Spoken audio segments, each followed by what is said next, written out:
Hello, today's topic is internetworking overview. This is what our chapter 1, which we have started in CCNA certification course. Basically, what we are studying in this topic, the what are the career objectives are there. Let's see. One is line configuration.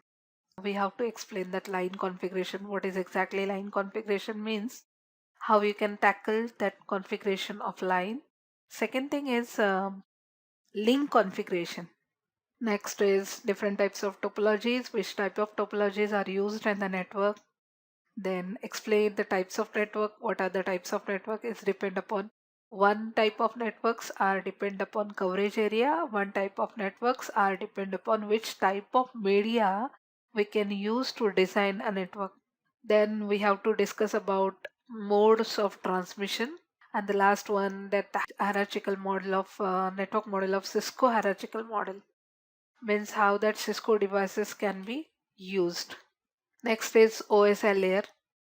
OSI layer is also very important topic in this session. OSI, it is Open System Interconnect. We'll discuss later in detail. Now we'll start from the line configuration. First of all, let's see, this is a point-to-point configuration. But before that, I would like to share the information about internetwork. Exactly what is meant by internetwork. An internetwork consists of two or more networks which is connected to each other. These networks are joined using cables or devices. We are discussing about what is exactly a computer network and what is internetwork. So I repeat once more, one or more networks can be connected together, and these networks are joined by cables and devices. It's not an issue. It's several factors are determine the type of network, and each type of network the devices are connected in a specific way. For communication between the network, different types of modes, modules, such as Open System Interconnect, that is OSI, exist defined in the manner in which communication between networks can be occur. That means the different types of like OSI model, it's a reference model which is used to verify that data transmission has to be occurred in between the network or not. So that can be clarified using this OSI model. OSI model is nothing but a blueprint. We discuss later in detail, in depth actually.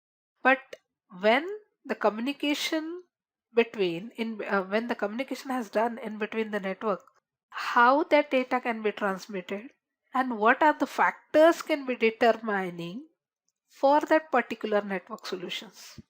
Basically, networks and networking has grown very much high over last 15 years.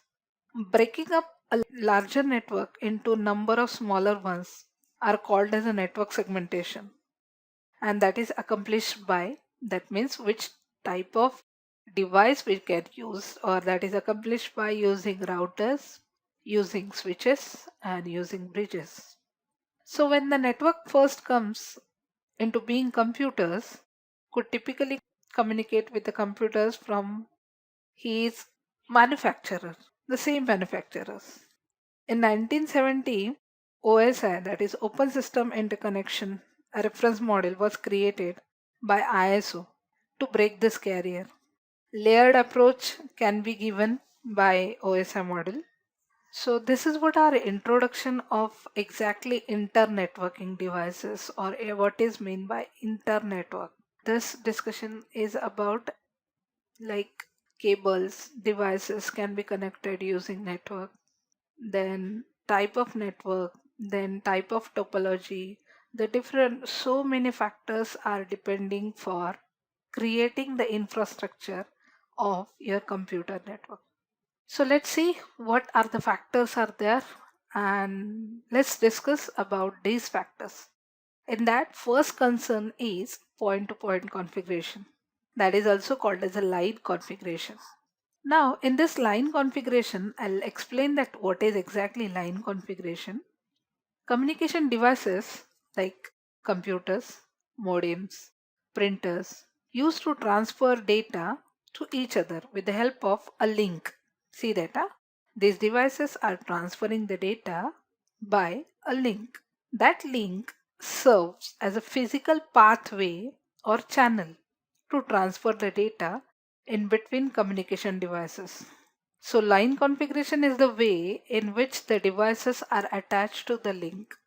So what is exactly line configuration? It's a way in which the devices are attached to that particular link which has existing or which has established a connection or a communication can taken place by that particular link. So that is called as a line configuration. In that line configuration, there are two types. One is point-to-point configuration and one is point to multi-point configuration. Now, in that point-to-point configuration, see this diagram, a simple diagram of two computers which is connected by a link. Whatever link it has to be, that is doesn't matter. But one dedicated link is exist between these two devices that is called as a point-to-point. It's completely, I'll give you example, it's completely one-to-one configuration. That is a point-to-point configuration. One-to-one configuration has been done with point-to-point configuration. Dedicated links means what exactly? Now, this is a question in your mind. What is dedicated link? Dedicated link is that the full capacity of channel is reserved for communication between the two connected devices. I'll give you one simple example for this. If suppose two connected devices are there, fine, and that communication has taken place or the two places which can be designed for communication. Now, which capacity of the channel, that means the full capacity of channel is reserved for the communication, means how they can be communicate together or which reserved channel can be used for the communication in between these two devices. That is called as a dedicated link. And in point-to-point configuration, the dedicated link is existing between these two devices. Fine, you'll get this. I think you'll get this point. First one is point-to-point configuration is a type of line network. The dedicated link is exist between the two devices, but the dedicated link means the full capacity of channel can be reserved for communication these two devices. Fine.